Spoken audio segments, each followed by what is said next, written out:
SRF Virus. First question. What do you like most about playing festivals?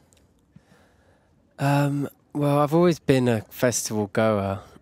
When I was younger, I've always gone to festivals, so it's kind of just I've never had a year where I haven't been to festivals. So it's kind of gone from just being at them anyway to playing them. And they are really unique and special gigs to play because depending on the festival, you might, especially for sort of newer bands. Last year we were a really new band and we played to some of the biggest audiences we played to. So often especially at bigger festivals, obviously first of all the audiences are just massive. And then you can kind of get away with a bit more. People are a bit more forgiving at festivals. There's a bit less pressure in some ways because loads of stuff goes wrong and it's just natural kind of. It's cool. What do you hate about playing festivals? I really don't hate playing at festivals. I genuinely love doing it, so that's it.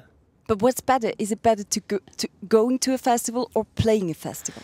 It's definitely a different experience. I still enjoy doing both. I mean, now I kind of can't really go to them as a punter because we're playing at so many all the time. But we try and fit in times here and there, sticking around at them after we've played, stuff like that. Are you more the type playing and going home to the hotel or playing and staying at the festival? I'm playing and staying.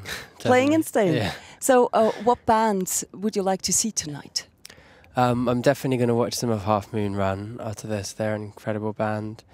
And Black Keys are playing, aren't they? But I think we might be gone by then. But we saw them the other day at Southside Festival in Germany, and they were amazing. So did you already met some other bands you perhaps already know? Yeah, we saw the Half Moon Run guys earlier because we thought they were playing, and then it said George Ezra on the lanyard, so we didn't know, and then we bumped into them, so we saw them. And how is it if you meet the same bands on different festivals? Is it like just you're here as well, or how is that? There are some that you see all the time. There's like the kind of UK ones that I see all the time. We see Tom Odell all the time, Sam Smith. Who else? They're kind of two of the most. Oh, John Newman, we see him a lot. And so it's kind of funny when you bump into them. It's just you just expect to see them, and then when you see them, they're kind of the ones we hang out with more. But it's really nice when you see, especially like today, seeing Half Moon Run. Sometimes you go, we only saw them. We met them in Australia in about December. So then you just don't see them for 6 months, and then you just bump into them. It's quite weird. So are festivals the right place to become friends with other bands? Yeah, definitely. That's the best thing about them as well. Just meeting all the other bands and everyone's kind of in the same boat and being able to hang out is cool. Mm-hmm. So now you're as English, you are quite accustomed to rain. Yes. It's gonna rain later. What's your advice for the crowd stuck in the mud?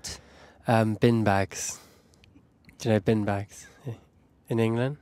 Mm-hmm. You have just bin liners, just take them. You can wear them as a poncho, you can sit on them, you can put stuff in them. They're pretty indispensable.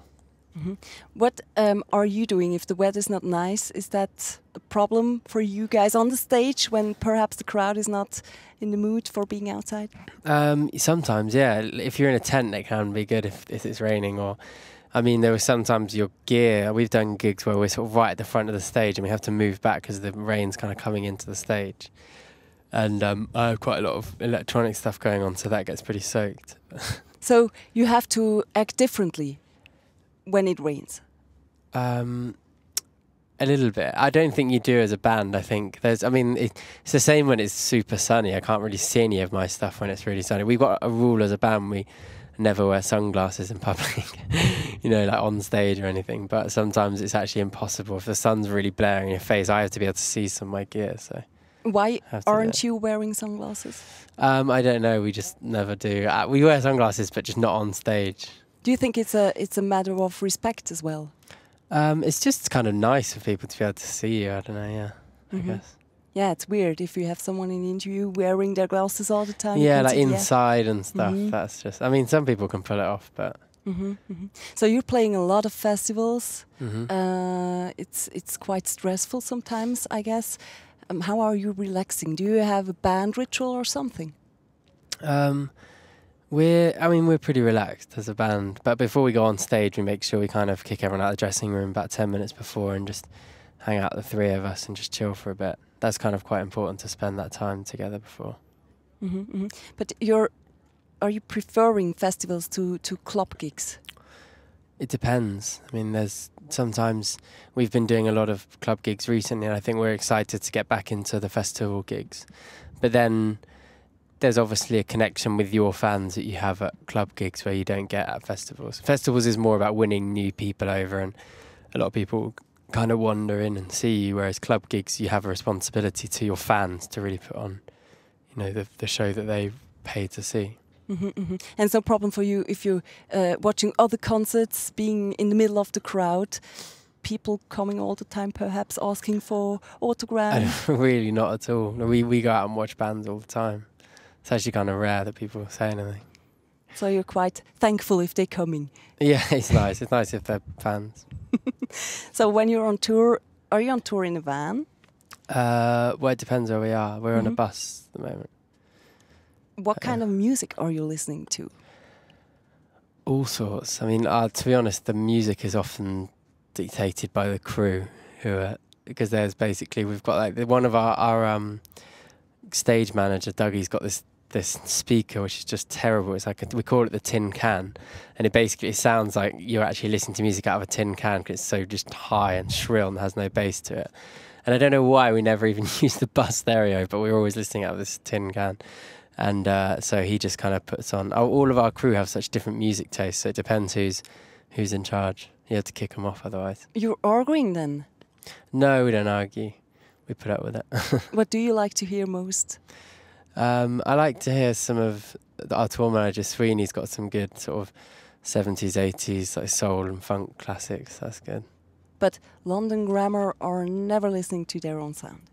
Never. Never? In fact, funnily, when we were coming into the festival today, it was on the radio when we were coming into St.Gallen. So, and the driver was like, "Oh, this is you guys," like put it on, and then we realised we were driving into the festival with the windows down with our song on, and everyone probably thinks we're listening to a CD. I was like, "Please, can you turn it off?" So he turned it down? Yeah, we got him to turn it off.